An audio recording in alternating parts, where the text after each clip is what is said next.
Well, the EU is putting plans in place to help workers who've lost jobs because of the COVID-19 pandemic, but there are disagreements about the financial bailout between the wealthier northern countries and the less well-off nations in the south. While political editor Darren McCaffrey caught up with members of the European Parliament to find out what they think. Europe is at war. A war with an invisible enemy, a war our leaders tell us we must play our part in. And yet, despite the fact in this life and death battle we share the same common foe of COVID-19, it feels that this war is starting to tear at the seams of the European Union.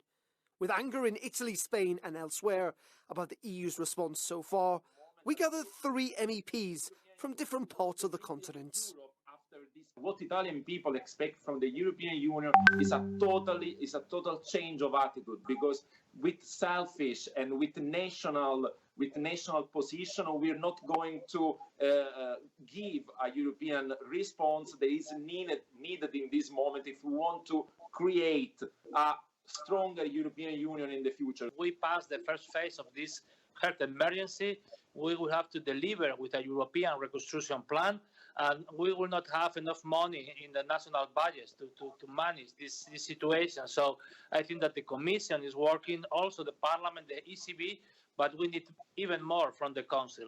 There is no room for only a Dutch solution, a German solution, an Italian solution, and so on. We need a European solution. But to many people, it is actually the Dutch who are the obstacle to this. I'm very glad that also the Minister of Finance of the Netherlands, Wopke Hoekstra, admitted that the tone and the attitude was not correct. And I agree with that. So again, we should have the serious options on the table. We are in this together. This is a pandemic. This is a crisis. Jonás, what would you say, though, to those Dutch voters and taxpayers, those German voters and taxpayers who say that here we are yet again? Yes, it's a crisis, we recognise that, but it is always the North having to bail out the South. The pandemic started in the South for exogenous reasons. There is not any political decisions by which our countries are suffering now.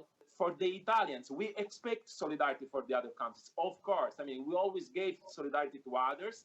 Of course, we're not asking to share our current debt, but if we want to rebuild Europe after this pandemic, we need to do it together. Great. Thank you very much indeed for joining us on Euronews. Much appreciated.